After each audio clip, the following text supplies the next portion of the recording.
하나님의 말씀은 아모스 5장입니다. 아모스 5장 4절로 15절 말씀입니다.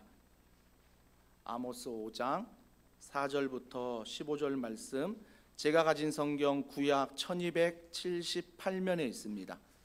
구약 1278면 아모스 5장 4절부터 15절입니다. 제가 먼저 읽습니다. 여호와께서 이스라엘 족속에게 이와 같이 말씀하시기를 너희는 나를 찾으라 그리하면 살리라. 베델을 찾지 말며 길갈로 들어가지 말며 브엘세바로도 나아가지 말라. 길갈은 반드시 사로잡히겠고 베델은 비참하게 될 것임이라 하셨나니 너희는 여호와를 찾으라 그리하면 살리라. 그렇지 않으면 그가 불같이 요셉의 집에 임하여 멸하시리니 베델에서 그 불들을 끌 자가 없으리라. 정의를 쓴 쑥으로 바꾸며 공의를 땅에 던지는 자들아, 묘성과 삼성을 만드시며 사망의 그늘을 아침으로 바꾸시고 낮을 어두운 밤으로 바꾸시며 바닷물을 불러 지면에 쏟으시는 이를 찾으라. 그의 이름은 여호와시니라. 그가 강한 자에게 갑자기 패망이 이르게 하신즉 그 패망이 산성에 미치느니라. 무리가 성문에서 책망하는 자를 미워하며 정직히 말하는 자를 싫어하는도다. 너희가 힘없는 자를 밟고 그에게서 미래 부당한 세를 거두었은즉 너희가 비록 다듬은 돌로 집을 건축하였으나 거기 거주하지 못할 것이요 아름다운 포도원을 가꾸었으나 그 포도주를 마시지 못하리라. 너희의 허물이 많고 죄악이 무거움을 내가 아노라. 너희는 의인을 학대하며 뇌물을 받고 성문에서 가난한 자를 억울하게 하는 자로다. 그러므로 이런 때에 지혜자가 잠잠하나니 이는 악한 때임이니라. 너희는 살려면 선을 구하고 악을 구하지 말지어다. 만군의 하나님 여호와께서 너희의 말과 같이 너희와 함께 하시니라. 너희는 악을 미워하고 선을 사랑하며 성문에서 정의를 세울지어다. 만군의 하나님 여호와께서 혹시 요셉의 남은 자를 불쌍히 여기시리라. 아멘. 하나님과 진하게 교제하자, 하나님과 진하게 교제하자라는 제목으로 하나님 말씀을 전하도록 하겠습니다. 스코빌 지수라는 캡사이신 그 농도를 측량하는 그런 그런 연구를 했던 분이 있습니다. 1912년에 이걸 발표했는데 윌버 스코빌이라는 그런 분을 통해서 이런 캡사이신의 농도를 측량하는 그런 개발을 통해서 오늘날 많은 사람들이 매운 걸 참 많이 찾습니다. 그래서 매운 걸 찾을 때 캡사이신의 농도를 보고 더 매운 것들을 찾게 됩니다. 우리나라뿐만 아니라 전 세계적으로 매운 것들을 많이 찾는 것 같아요. 그래서 제가 궁금해가지고 제가 좋아하는 게 라면이니까 라면이 제일 매운 게 뭘까? 저는 신라면인 줄 알았거든요. 근데 신라면이 아니더라고요. 오래전에 신라면을 이미 앞서간 라면들이 많습니다. 그 중에 1위만 말씀드린다면 염라대왕 라면입니다. 여러분 아십니까? 드셔보셨습니까? 고개를 끄덕이신 분들은 드셔보신 것 같고요. 염라대왕은 아마 지옥의 대왕이죠. 아마 이 라면을 먹으면 매운맛의 지옥을 맛본다는 뜻에서 염라대왕 라면을 말하는 것 같습니다. 제가 말했던 신라면은 캡사이신이 한 3,400입니다. 염라대왕 라면은 캡사이신이 21,000입니다. 신라면보다 몇 배 더 매운 라면이죠. 벌써 침을 꼭까 삼키면서 오늘 저녁에 드셔보십시오. 얼마나 매운지.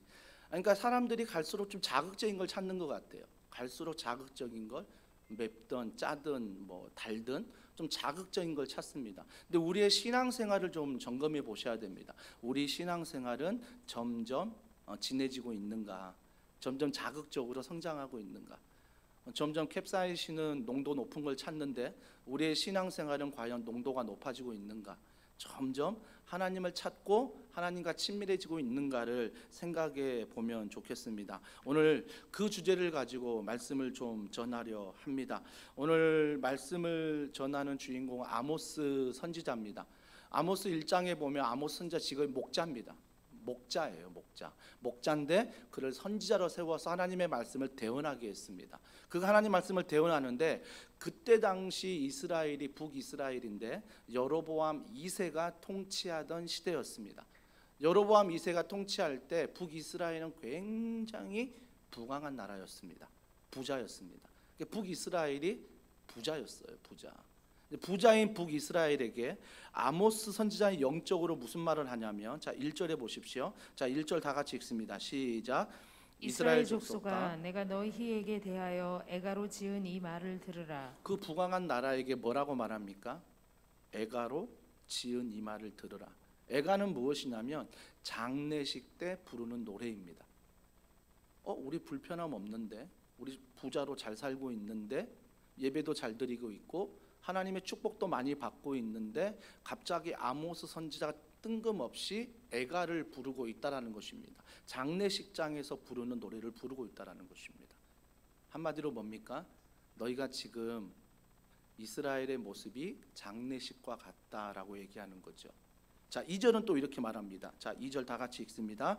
처녀 이스라엘이 엎드러졌으며 다시 일어나지 못하리로다. 자기 땅에 던지우며 일으킬 자 없으리로다. 은유적으로 말하고 있죠. 너희들이 지금 부강하지만, 너희들이 지금 예배를 드리고 하나님을 믿는다 하지만 너희들은 넘어질 것이요, 넘어진 다음에는 다시는 일어나지 못할 것이다 라고 이야기를 하고 있습니다. 또 3절은 이렇게 말합니다. 같이 읽습니다. 이스라엘 중에서 1000명이 행군에 나갔던 성읍에는 100명만 남고 100명이 행군에 나갔던 성읍에는 10명만 남으리라 하셨느니라. 너희 지금 부자라고 말하지, 너희 부강하다라고 말하지, 예배 잘 드리고 있고 하나님 잘 믿는다고 말하지, 너희 나중에 10분의 1 토막 난다 라고 말합니다. 정치가 그럴 것이요, 경제가 그럴 것이다. 10분의 1 토막이 날 것이다 라고 말합니다. 외향적으로 볼 때는 굉장히 부강한 나라였는데 왜 아모스 선지자가 이런 이야기들을 할까 생각해 보면 4절에 그 대안을 주고 있습니다. 그 대안이 뭐냐면 여호와께서 이스라엘 족속에게 이와 같이 말씀하시기를 너희는 나를 찾으라 그리하면 살리라. 너희의 모습이 지금 부강하다라고 착각하지 마라. 예배를 드린다고 착각하지 마라. 너희가 기도한다고 착각하지 마라. 너희들은 하나님을 찾으라 라고 말했습니다. 그러면 북이스라엘 입장에 대보자고요. 그 입장에선 지금 예배드리고 있는데, 지금 기도하고 있는데, 지금 하나님의 은혜로 여로보암 2세 때 부강한 나라를 이루었는데 뜬금없이 아모스 선지자가 우리를 향해서 너희들은 장례식과 같은 노래를 부르면서 죽어 있다는 것입니다. 심지어 나중에 이 모든 것들 10분의 1 토막이 날 것이라고 이야기를 합니다. 그러기 전에 하나님을 찾으라, 하나님을 찾으라 라고 지금 아모스 선지자가 북이스라엘에 대해서 이야기를 하고 있다라는 것입니다. 그러면서 그가 하나님을 찾는다는 게 무엇인지에 대해서 말씀해 주고 있습니다. 사랑하는 성도 여러분, 북이스라엘 같은 상황이 딱 우리의 상황입니다. 어떤 분은 행복함으로, 어떤 분은 너무 슬픔으로 지금 이와 같은 상황으로 살아갈 수 있습니다. 행복해서 예배, 기도 막 잘 드리고 있다라고 착각할 수 있고요. 너무 슬퍼서 일어나지 못할 정도로 힘든 시간들을 보내는 분이 있다라는 것입니다. 그런 분들에게 오늘 하나님이 이렇게 말씀하십니다. 하나님을 찾으라, 하나님을 찾으라. 그러면 하나님을 찾는다는 게 무엇이냐? 4절과 6절과 8절에 계속 반복하면서 하나님을 찾으라, 하나님을 찾으라, 하나님을 찾으라 말하고 있습니다. 첫 번째, 하나님을 찾는다는 것은 하나님으로부터 떠난 내 마음을 연결하는 것입니다. 하나님을 찾으라는 것은 내 마음과 하나님의 마음을 뭐하라고요? 연결하라는 것입니다. 우리가 와이파이만 안 터져도 막 핸드폰 안 터지면 답답해 하잖아요. 연결이 안 되는 것입니다. 그때는 답답해 하는데 내가 하나님께 예배하고 있으니, 하나님께 기도하고 있으니 당연히 연결되고 있겠지라고 이스라엘 백성이 착각하고 있다는 것입니다. 그래서 착각하는 너희들에게 이스라엘 백성들아, 하나님과 연결돼야 된다. 하나님을 찾는다는 것은 연결되어야 된다라고 이야기를 하는 것입니다. 그러면서 장소에 대해서 말해요. 오늘 읽었던 5절 말씀 보십시오. 자, 5절 다 같이 읽습니다. 시작. 베델을 찾지 말며 길갈로 들어가지 말며 브엘세바로도 나아가지 말라. 길갈은 반드시 사로잡히겠고 베델은 비참하게 될 것임이라 하셨나니. 세 가지 지명이 나옵니다. 장소가 나옵니다. 여러분 잘 아실 것입니다. 잘 아는 곳이 바로 베델은 어떤 곳입니까? 야곱이 하나님을 만났던 곳입니다. 길갈은 어떤 곳입니까? 요단강이 갈라져서 그곳에서 하나님의 기적을 경험했던 곳입니다. 뒤에 나오는 브엘세바는 무엇입니까? 이삭이 우물을 파서 하나님의 축복을 받은 곳입니다. 세 가지의 장소의 공통점이 뭐냐면 다 하나님을 만났던 곳입니다. 하나님을 만났던 거예요. 그러니까 이스라엘 백성들이 그 하나님을 만났던 곳을 기억하고 가는데 5절에 보니까 들어가지 말래요. 그곳으로 가지 말라라고 하나님이 말씀하십니다. 아니, 나는 그때 조상들이 하나님을 거기서 만나서 나도 하나님을 만나기 위해서 가고 있는데 하나님은 가지 말라라고 말씀하십니다. 그 장소에 가지 마라. 그 장소에 가지 마라. 그 당시는 제가 부강했다라고 말하지 않았습니까? 정말 부강해서 금과 은으로 많은 제물로 하나님 앞에 예배를 드렸습니다. 제사를 드렸습니다. 정말 최선을 다해서, 물질을 다해서, 마음을 다해서 하나님 앞에 제사를 드리고 예배를 드렸습니다. 그런데 그걸 또 가지고 가서 그곳에서 제사를 드리겠다고 하니 하나님은 그거 하지 말라는 것입니다. 그거 하지 말라는 거예요. 여기에서 하나님이 하지 말라는 게 뭘까? 하나님은 장소에 있어서 연연하지 말라는 것입니다. 너희가 그곳에서만 하나님을 만나는 거 아니야. 그곳에서만 하나님과 연결되는 거 아니야 라고 말씀해 주는 것입니다. 또 한편은 너희들이 지금 부강한 나라에서 최고의 예배를, 최고의 제물을, 최고의 헌금이죠, 최고의 헌금을 드렸다고 말하지만 나는 그거 받지 않았다는 것입니다. 받지 않았다는 거예요. 너희들은 최고의 예배라고 말하지만, 너희들은 최고의 예물, 헌신, 섬김이라고 말하지만 나는 받지 않았다. 나와 연결되지 않았다는 것입니다. 연결되지 않았다는 거예요. 사랑하는 성도 여러분, 이사야 1장 12절을 기억하십시오. 자, 다 같이 읽습니다. 시작. 너희가 내 앞에 보이러 오니 이것을 누가 너희에게 요구하였느냐? 내 마당만 밟을 뿐이니라. 그들이 왜 예배하러 왔어요? 그들이 왜 헌금했죠? 그들이 왜 하나님을 사랑한다고 말했죠? 답은 하나입니다. 너희가 내 앞에 보이러 왔다는 것입니다. 눈도장 찍는 거예요. 하나님을 찾는 게 아니라 뭐예요? 눈도장 찍는 거예요. 나 오늘 예배 드렸다. 순장님, 저 오늘 교회 출석했어요. 목사님, 저 오늘 교회 왔어요. 저 오늘 교회에서 헌신했어요. 저 오늘 와서 교회에서 헌금했어요. 저 오후 늦게까지 훈련 받았어요. 이런 것들이 뭐예요? 하나님을 찾는 행위가 아니라 사람에게 보이려는, 사람에게 인정받고 사람에게 보이려고 하는 그런 모습 속에 있다라는 것입니다. 하나님이 뭐라고 말하세요? 그런 예배는 나와 연결되지 않았다라고 말합니다. 그러면서 은유적으로 뭐라고 말씀하십니까? 그들은 내 마당만 밟을 뿐이니라고 말합니다. 그들은 내 마당만 밟는데요. 나는 분명히 예배당 안에 들어와서 예배를 드렸는데, 나는 분명히 찬양하고 기도하고 헌금하고 헌신하고 하루 종일 교회에 있었는데, 주님은 뭐라고 말씀하시냐면 나에게 보이러 온 그 예배는 내 마당만 밟은 거야. 그래서 나와 연결되지 않았다라는 것입니다. 우리가 얼마 전 코로나로 말미암아 온라인 예배를 참 많이 드렸습니다. 한 2, 3년 동안 온라인 예배를 드렸는데요. 기억하십니까? 온라인 예배 드릴 때 제가 분명히 말씀드리는 것은 하나님은 무슨 예배든 다 받으신다.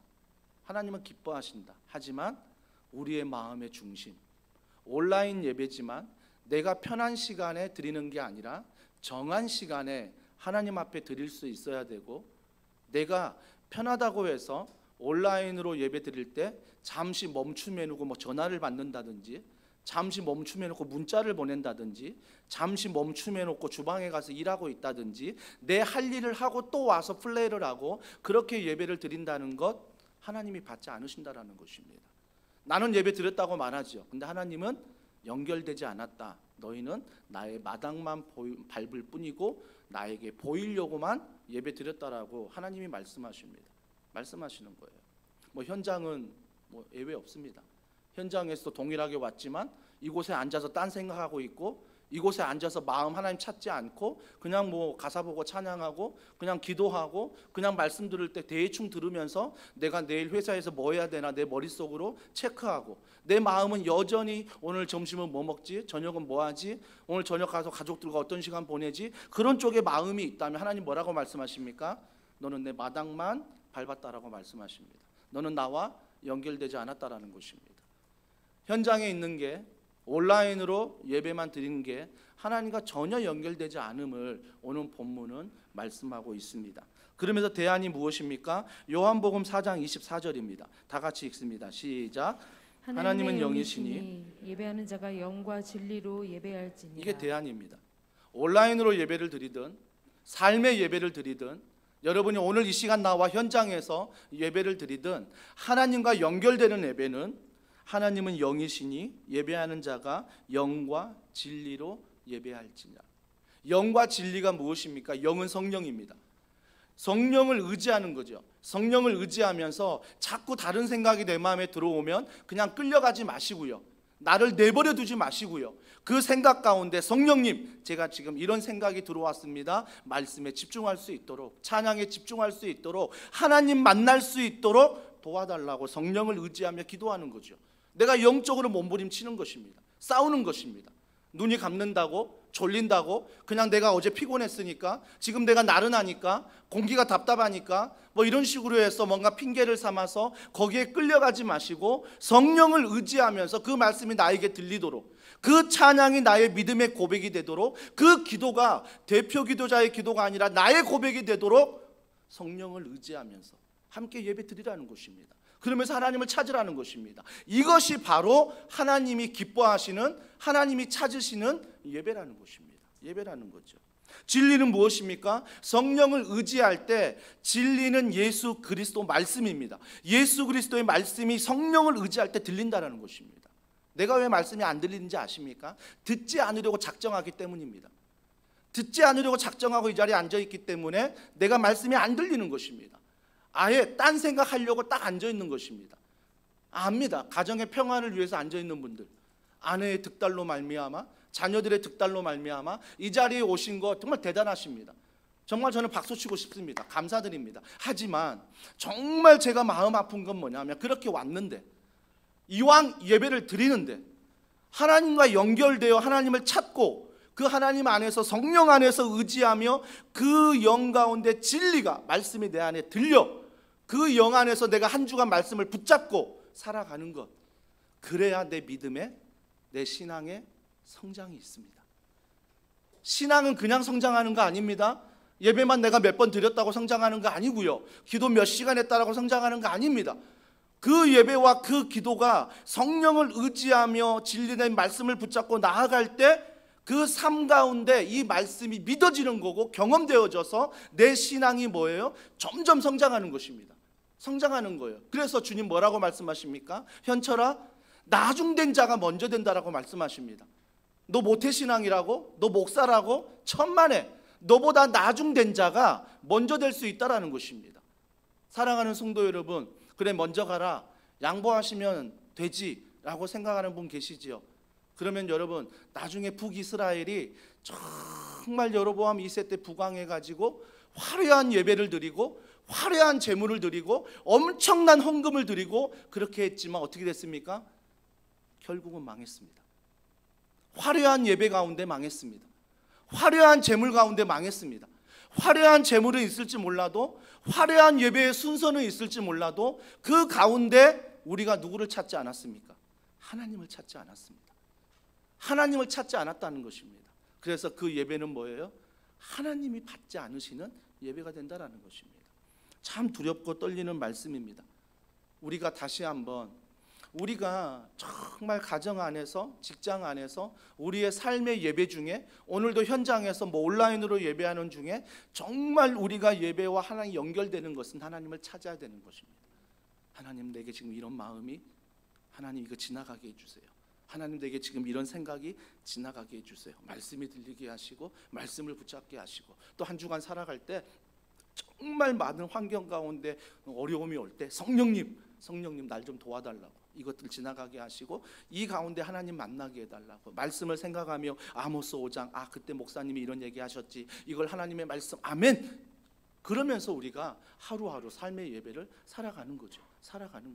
그럴 때 비로소 하나님을 찾는 우리의 모습이 된다라는 것입니다. 그러면서 요한복음 15장 4절입니다. 자, 다 같이 읽습니다. 시작. 내 안에 거하라, 나도 너희 안에 거하리라. 가지가 포도나무에 붙어 있지 아니하면 스스로 열매를 맺을 수 없음 같이 너희도 내 안에 있지 아니하면 그러하리라. 너희는 가지야. 포도나무 대신 그 예수 그리스도, 그 하나님이신 그분 안에 붙어 있으라는 것입니다. 여러분, 이 말이 무엇입니까? 여러분, 나무가요, 가지가 붙어 있을 때 그 가지는 나무의 자양분을 먹고 살아갑니다. 근데 그 가지가 나무에 떨어졌을 때 땔감이에요. 아니면 썩어서 버리는 것입니다. 그렇기 때문에 우리가 인생을 살아갈 때 하나님을 따른다는 것은 뭐예요? 하나님께 붙어 있는 거라고요. 붙어 있는 거예요. 그러니까 여러분이 착각하시면 안 되는 게 뭐냐면, 내가 하나님을 찾고 있다, 내가 하나님의 영광을 위해서 살고 있다는 게 내 행위가 아니에요. 제가 수요일 날 말씀을 전했는데요, 하나님은 그 자체가 영광이에요. 스스로 있는 자가 하나님이세요. 그분은 영광스러운 분이라고요. 그런데 우리가 착각하는 게 뭐냐면, 내가 오늘 예배드림으로, 내가 오늘 헌신함으로, 내가 오늘 무언가를 함으로, 내 행위로 말미암아 하나님의 영광이 더해진다라고 생각합니다. 착각이에요. 하나님은 스스로의 영광이라니까요. 여러분이 그걸 안 해도요, 하나님은 영광 자체예요. 영광 자체라고요. 그렇기 때문에 여러분이 뭐가 한들 하나님의 영광에 더해지는 건 없습니다. 없는 거예요. 하지만 우리가 하나님의 영광을 위하여 살아간다는 걸 뭔가 행위로 생각하지 마시고 하나님을 의지하는 거예요. 하나님을 바라보는 거라고요. 하나님과 붙어 있는 거예요. 이게 하나님의 영광이에요. 이게 하나님의 영광. 그래서 하나님이 우리를 창조하지 않았습니까?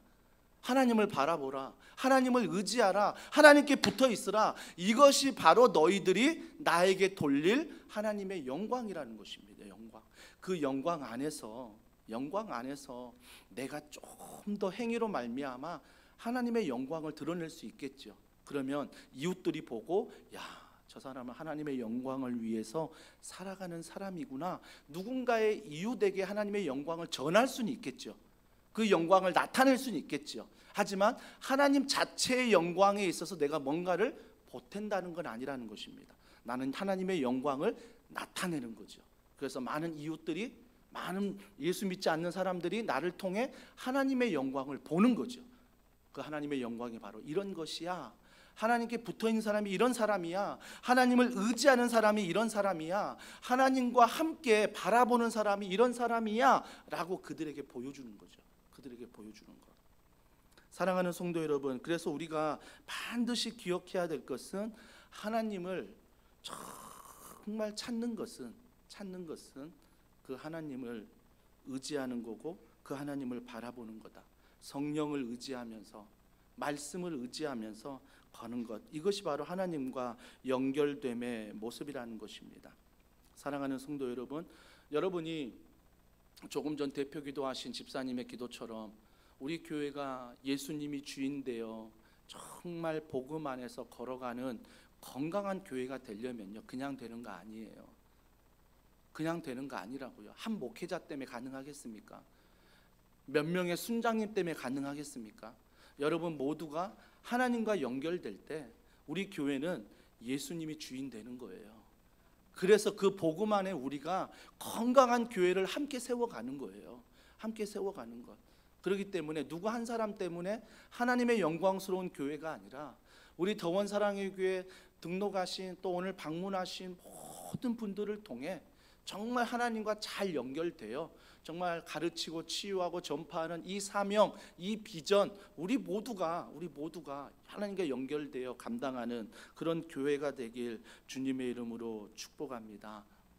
하나님을 찾는다는 건 두 번째, 하나님을 내 기준으로 삼아 조율하는 것입니다. 하나님을 내 기준으로 삼아 조율하는 거예요. 여러분, 우리 교회도 찬양대가 이렇게 합창을 이렇게 하잖아요. 한 12분, 13분이 이렇게 연습을 해서 이렇게 하나님 앞에 영광을 올려드리는데요, 찬양팀도 마찬가지 아닙니까? 나와서 싱어 연습하고 악기 연습하고 같이 맞추면서 같이 찬양을 하는 거잖아요. 근데 이런 일에 있어서 반드시 먼저 해야 될 일은 서로가 음에 대한 기준들을 잡아간다는 것입니다. 이 음에 대한 기준은 이거고, 이 악기에 대한 기준은 이겁니다. 서로가 기준이 있어요. 그래서 싱어들도, 악기팀도, 우리가 성가대, 찬양대도 서로가 그 절대음 앞에 서로가 조율해 가는 거예요. 조율해 가는 거. 내 목소리가 이러니 내가 막 튀게 하는 게 아니라 서로가 조율해 가는 거예요. 이게 조율이라고요. 사랑하는 성도 여러분, 성숙한 사람은요, 조율이 가능합니다. 성숙한 사람은 조율이 가능해요. 그래서 나의 생각과 당신의 생각이 함께 나눌 때 뭐예요? 조율이 가능한 거예요. 유연성이 있다라는 거죠. 물론 그 조율과 유연성이 말씀에 벗어나면 안 되지만 말씀 안에서 우리는 얼마든지 성숙한 신앙인으로서 유연성을 가지고 사람들을 대할 수 있습니다. 이게 성숙이라고요. 성숙. 그러니까 우리가 반드시 기억해야 될 게, 여러분이 맞다라고 생각하는 것, 여러분이 직장에서 가정에서 경험했던 것, 이것들의 모든 기준이 누굴과 조율돼야 돼요? 하나님과. 하나님의 말씀과 조율이 돼야 돼요. 내가 맞다라고 하나님 앞에 말하는 게 아니라 하나님의 말씀이 어떤지가 내 삶의 기준과 조율이 돼야 된다고요. 조율이. 그럴 때 비로소 하나님을 찾는 거예요. 근데 조율도 하나도 안 되고 그냥 나는 나대로, 너는 너대로, 그래서 뭐 찬양하면 그게 화음이 맞겠습니까? 그게 합주가 되겠습니까? 그죠? 사랑하는 성도 여러분, 그래서 우리는 반드시 서로가 하나님 말씀 안에서 조율이 돼야 됩니다. 이게 가능한 게 다락방이에요. 이게 가능한 게 훈련에서 가능해요. 훈련하면서 내가 이 부분에서 하나님 앞에 조율돼야 되는 거구나. 내가 저 사람을 보니까 내가 맞다라고 생각했는데 내가 저 사람처럼 조율돼야 되는 거구나. 이런 조율들이 우리가 가능해야 된다는 것입니다. 하지만 사람을 통해 조율도 하지만 우리의 기준은 하나님이십니다. 말씀이에요. 말씀 앞에 여러분을 매일매일 조율하십시오. 다 안다라고 생각할 때 그때 넘어져요. 그때 교만하게 돼요. 다 안다는 게 교만하게 되고 넘어진다라는 것입니다. 사랑하는 성도 여러분, 저는 교회에서 이제 기회가 된다면 안식년 내지 안식월을 가질 겁니다. 기회가 된다면요. 그때 저는 벌써 계획하고 있습니다. 더 많이 배워야 돼요. 말씀을 더 많이 연구하고 말씀을 더 깊이 봐야 되는 공부를 해야 되는 것입니다. 그래서 우리는 평생 공부만, 이것도 문제지만 내가 다 안다라고 생각하는 것도 문제라는 것입니다. 문제라는 거예요. 그때 여러분들은 나는 넘어진다라는 것입니다. 넘어진다라는 거예요. 그래서 교회에서 길라잡이 성경, 오늘 마감입니다. 길라잡이 성경을 합시다. 3년 하단에 보시면 구약방, 신약방, 우리가 같이 말씀을 읽읍시다. 이런 게 너무 감사한 거예요. 왜? 하나님께 가까이 가게 해주니까요. 여러분, 하나님과 가까이 갈 수 있는 장치들을 반드시 거셔야 돼요. 어떤 분은 착각합니다. 썬데이 크리스찬, 주일만 나와가지고 예배하고 나는 하나님과 가까이 있다라고 착각하신 분들, 아닙니다. 절대 아닙니다. 하나님과 가까이 할 수가 없어요. 직장에서, 가정에서 얼마나 많은 일들이 있는데요. 얼마나 많은 사람을 만났는데요. 그럴 때마다 여러분 정말 하나님을 의지하고 계십니까? 하나님을 생각하고 계십니까? 말씀을 기준 삼고 계십니까? 그렇지 않으면 장치를 거셔야 돼요. 장치를 걸어서 내가 매일매일 하나님과 조율되어서 그 하나님과 함께 생활함으로 나의 일상이 하나님 말씀 안에서 조율되어 살아가는 삶, 이게 조율돼야 되는 거죠. 조율돼야 되는 거. 그러니까 교회나 사는 것들을 그냥 나와 상관없는, 난 이미 다 섰다, 다 안다 라고 지나치지 마시고 작은 거라도 눈여겨보시고 여러분이 함께 와 하나님을 만나야죠. 오늘 예배 다음에 같이 식사만 하고 같이 웃기만 하고 같이 교제만 하고 또 탁구 시간 되면 탁구만 치고 제자반 시간 제자 훈련만 받고 5시 임직자 훈련만 받고 돌아가면 정말 그것만큼 무의미한 게 뭐가 있습니까? 하나님을 만나야죠. 밥을 먹더라도 교제하더라도 하나님을 만나는 교제, 정말 우리가 탁구를 치더라도 하나님 안에서 만나는 그 교제, 우리가 다락방으로 모이더라도 그 안에서 말씀을 나누면서 하나님을 만나는 교제, 우리가 제자 훈련을 하고 임직자 훈련을 하도 그 안에서 우리가 하나님을 찾는, 하나님을 만나는 교제, 매번 이런 만남들이 우리 가운데 장치로서 작동하지 않으면 내가 언제부턴가 북이스라엘 백성들처럼 야, 나 화려한 예배 드렸잖아, 화려한 예물 드렸잖아, 화려한 제사 드렸잖아, 나 지금 기도하고 있잖아, 이런 걸 가지고 하나님과 연결됐다라고 착각할 수 있다는 것입니다. 그러면 정말 무서운 말씀, 마당만 밟는 거예요. 마당만 밟는다고요. 마당만. 사랑하는 성도 여러분, 말씀은요 우리에게 주신 이유 너무 감사해요. 현철아, 북이스라엘 백성, 너가 안 되리란 법이 있니? 너 빨리 지금 깨달아라. 북이스라엘 백성 이렇게 무너지는 것처럼 너도 무너질 수 있어. 자, 빨간 경고등이야. 지금 돌아와. 저에게 하는 말씀이에요. 언제나 말씀은 나에게 하는 말씀이에요. 그래서 그 말씀을 내가 듣고 하나님 안에서 몸부림치면서 그 말씀이 나를 조율할 수 있도록 내가 시간을 드려야 돼요. 시간을 드려야 돼요. 시간. 일주일에 한 번 예배드리고 성령 충만할 수 있으면 그렇게 하십시오. 괜찮습니다. 내가 일주일에 한 번 예배드리고 정말 하나님 잘 묵상하고 성령으로 충만하고 직장에 가정에서 막 하나님의 말씀에 조율되고 그러면 일주일에 한 번 드리십시오. 그렇지 않으면 빨리 뭔가 장치들을 거셔야 됩니다. 하나님을 찾으셔야 된다는 것입니다. 그러면서 조율되는 거에서 24절은 이렇게 말합니다. 오직 정의를 물같이 공의를 마르지 않는 강같이 흐르게 할지어다. 정의와 공의에 대해서 아모스에서 가장 유명한 말씀이죠. 아모스 선지자가 정의를 물같이 공의를 마르지 않는 강같이 흐르게 할지어다 말하는 것은요, 정의와 공의의 뜻이 다르기 때문입니다. 정의는 무엇입니까? 공평한 것입니다. 공평한 게 정의예요. 근데 공의는 달라요. 공의는 긍휼입니다. 사랑입니다. 이 공의를요, 원어로 보면 엄마의 자궁, 엄마의 자궁이란 뜻이 바로 원어입니다. 이게 긍휼과 사랑이란 뜻이에요. 그렇다면 뭡니까? 교회가요, 자꾸 정의만 외치면요, 공평을 외치면요, 사랑이 없어요. 긍휼이 없습니다. 법이요 라고 얘기하면 긍휼과 사랑은 사라지는 거예요. 은혜는 사라지는 것입니다. 은혜는. 하지만 반대로 어떤 사람은 공평한 거 전혀 신경 쓰지 않고 그냥 은혜로, 그냥 사랑으로 한다면 뭐겠어요? 뒤죽박죽이 돼버립니다. 질서가 없는 거예요. 모든 게 은혜래요. 모든 게 감사래요. 공평한 건 없어요. 정의가 없는 거. 그러면 완전 질서가 무너져 버리는 거예요. 뒤죽박죽 되는 것입니다. 그렇다면 성경에서 말하는 정의와 공의를 우리는 반드시 균형을 이루어야 됩니다. 내가 무언가를 정의를 이룰 때, 법대로 공평하게 평등하게 하려고 할 때 잊지 말아야 될 건 무엇입니까?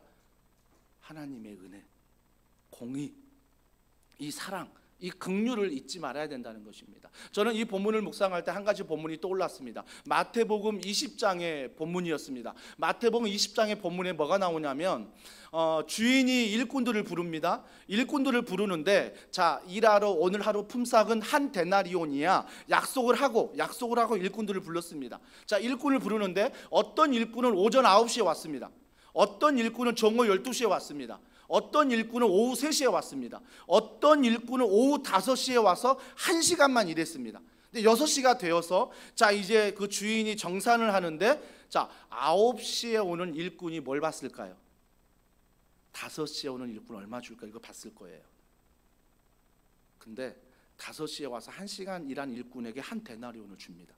그러면 9시에 먼저 와서 일한 일꾼 어떻게 기대하겠습니까? 나는 저보다 일을 더 많이 했으니 더 많이 받겠지. 이게 당연한 우리의 마음 아닙니까? 근데 한 데나리온만 줍니다. 똑같이 한 데나리온만 주는 거예요.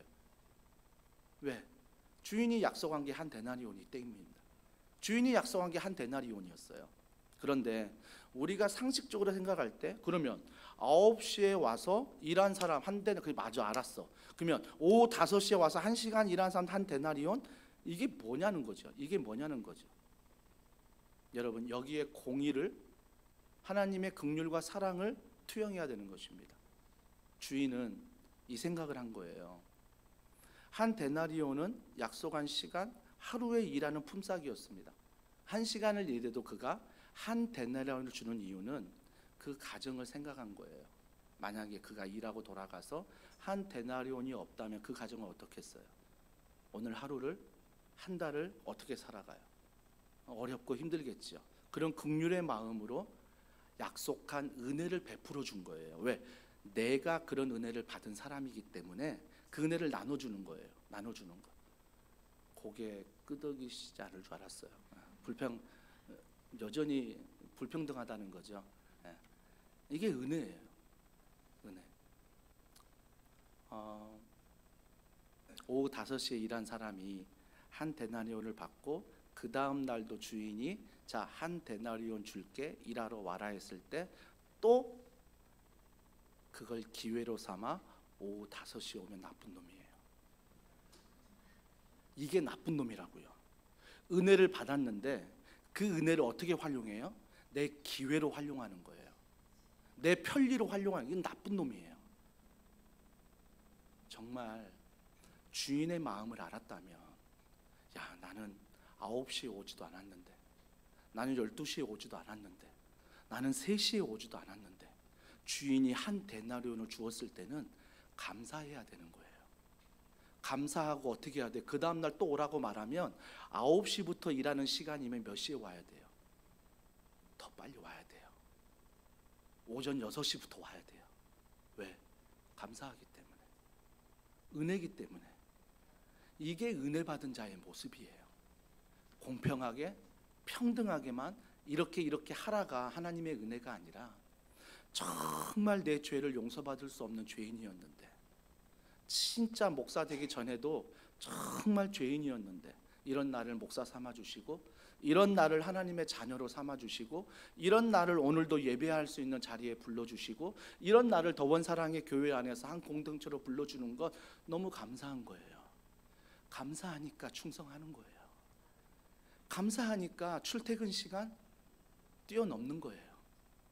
새벽부터 나와서 정말 하나님 앞에 헌신하고 기도하고 성도들 돌보고 기도하고, 그래도 그 시간이 전혀 나에게 아깝지 않는 거예요. 왜요? 하나님의 받은 은혜가 크거든요. 하나님께 받은 사랑이 크거든요. 그래서 우리가 마태복음 20장에 그 오후 5시에 왔던, 나도 그런 은혜를 입은 사람이었다면 그 은혜를 이용하려고 하지 마시고요, 그 은혜대로 매일 오후 5시에 오면 되겠지, 그런 생각 좀 하지 마시고요. 맞아, 하나님은 사랑이니 하나님은 은혜니 내가 받은 게 당연해, 제발 그런 뻔뻔함, 그런 수준 낮은 신앙생활 하지 마시고요. 그 은혜가 너무 감사하면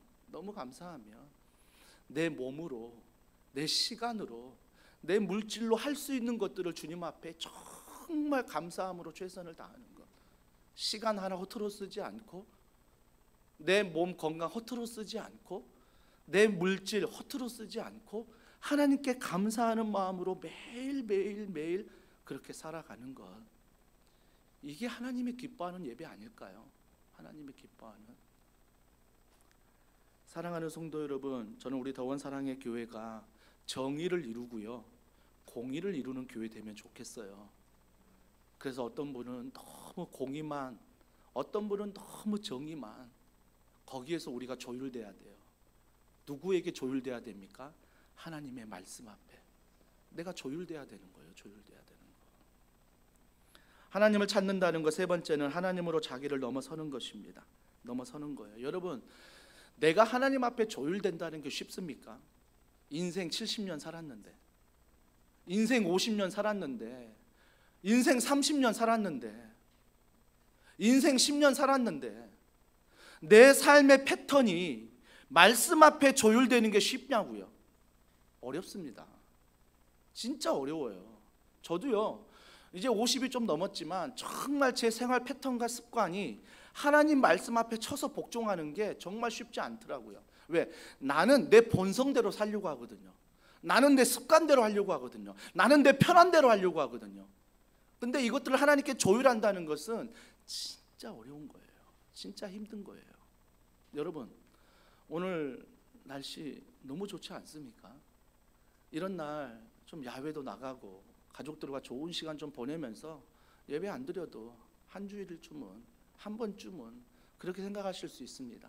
근데 그럼에도 불구하고 여러분의 우선순위는 예배의 자리에 있고, 또 어떤 분들은 이 시간에 또 401호에 가서 음식을 준비하고, 저 건너편에 교사분들 아이들 데리고 씨름하고 헌신하고, 또 어떤 분들은 오후에 그 2시에 졸리는 시간에 훈련을 받고, 어떤 분들은 2시에 다른 곳 가지 않고 여기서 탁구로 교제하고 다락방으로 다 같이 흩어져 모이고, 오후 5시 피곤한 몸을 가지고 임직자 훈련에 오고.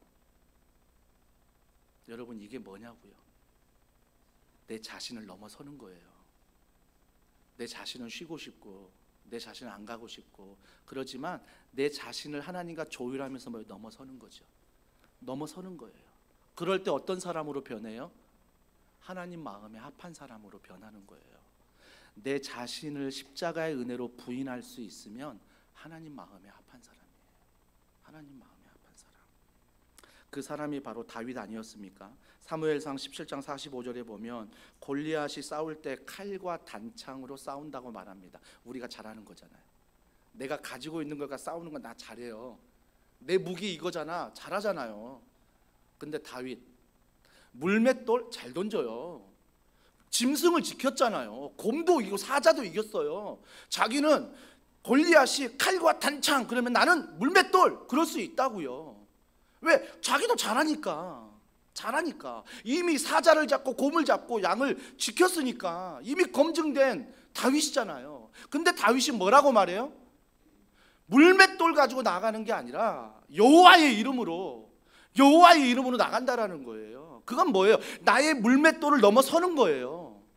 여호와의 이름 안에 물맷돌이 다스려지는 거라고요. 근데 골리앗은 뭐예요? 칼과 단창이 자기를 다스리는 거예요. 사랑하는 성도 여러분, 여러분이 가지고 있는 은사가 있어요. 잘하는 거 있어요. 여러분의 특기가 있다고요. 그런 것들이 여러분 안에서 하나님의 이름으로 넘어서기를 원합니다. 하나님이 그걸 넘어서야 돼요. 그게 소중하니 그걸 내가 갖고 있고 하나님은 요 밑에 있으라 하면 절대 그것 앞에 하나님이 넘어설 수가 없어요. 넘어설 수가 없다고요. 사도행전 3장 6절입니다. 자, 다 같이 읽습니다. 시작. 베드로가 이르되 은과 금은 내게 없거니와 내게 있는 이것을 내게 주노니 나사렛 예수 그리스도의 이름으로 일어나 걸으라 하고, 은과 금을 원하는 안진뱅이에게 나 그거 없다라고 말합니다. 물론 그게 없지 다른 건 있었을 거예요. 다른 거 있는 거 주면 되거든요. 겉옷을 벗든 아니면 무슨 화폐 단위에서 최소 단위를 주든, 내가 은과 금은 없지만 내가 너에게 이걸 줄 수 있어. 얼마든지 베드로 줄 수 있었어요. 근데 베드로는 그걸 먼저 주는 게 아니라 내가 너에게 줄 수 있는 것은 나사렛 예수 그리스도의 이름이니 일어나 걸으라라고 말씀하십니다. 이건 자기가 가지고 있는 것을 하나님 안에서 넘어서는 거예요. 사랑하는 성도 여러분, 하나님을 찾는 건 바로 이거예요. 내가 가지고 있는 걸 버려라, 포기하라, 이게 아니라 내가 가지고 있는 것이 하나님 안에서 다스려지고 있는가, 하나님을 따름에 있어서 사용되고 있는가, 이 부분에 있어서 여러분이 넘어서지 않으면 평생 세상은요, 여러분 그거 가지고 물고 늘어집니다.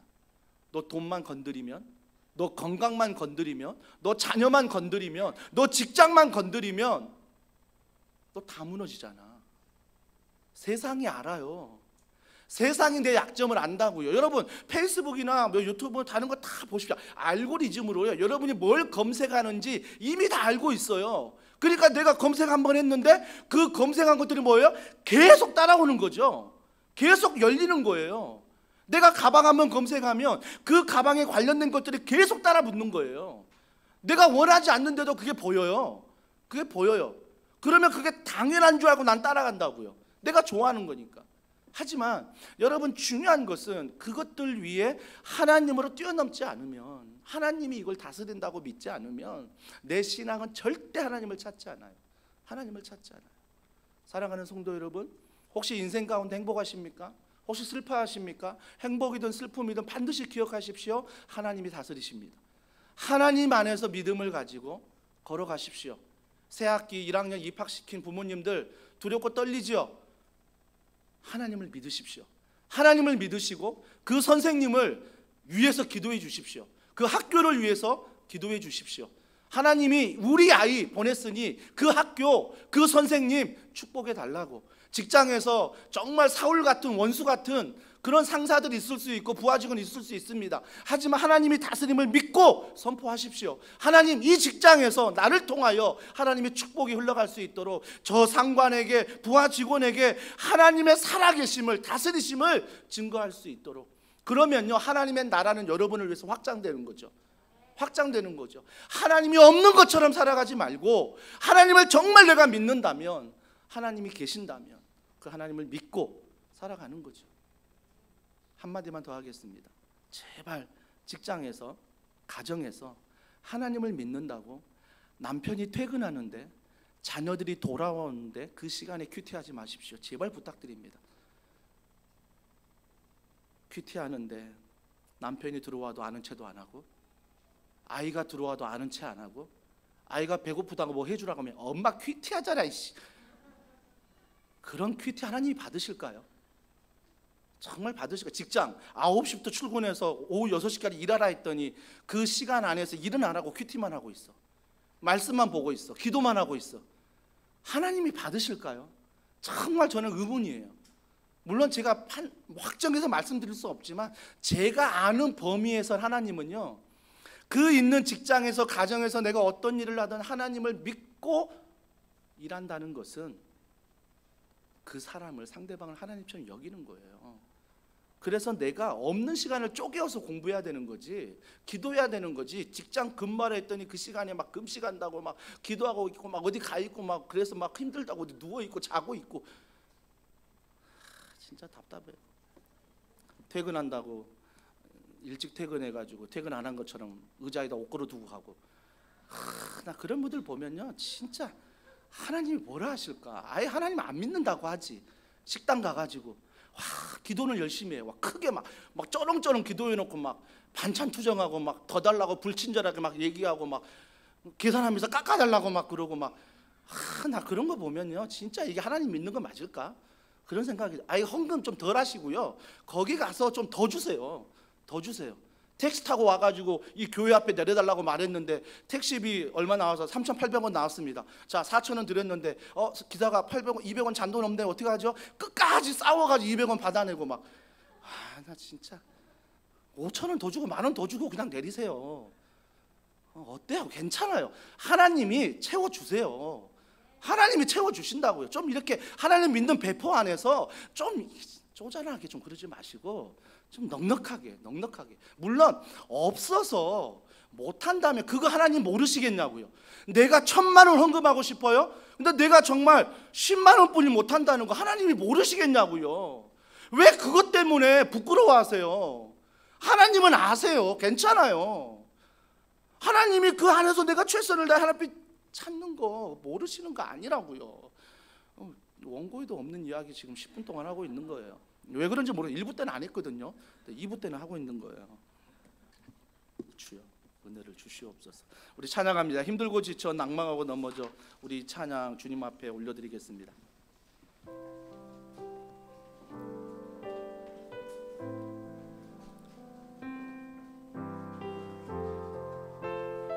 우리의 모든 상황을 주님 앞에 올려드리면서 힘들고 지쳐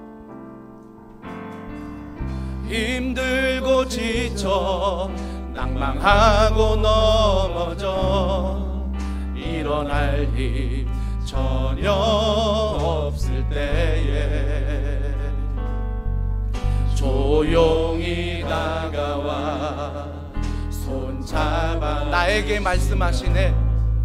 나에게 말씀하시네. 나에게 실망하며 내 자신 고통 속에 눈물 흘릴 때에 우리가 기억해야 될 것, 못 자국난 그 손길 눈물 닦아주시며 나에게 말씀하시네. 우리 믿음 잃지 마십시오. 너는 내 아들이라. 오늘입니다. 오늘날 내가 너를 낳도다. 너는 내 아들이라. 하나님이 사랑하십니다. 나의 사랑하는 믿음으로 고백합시다. 언제나 변함없이 그분이 말씀하십니다. 너는 내 아들이라. 나의 십자가 고통, 해산의 그 고통으로 내가 너를 낳았으니 너는 내 아들이라. 오늘날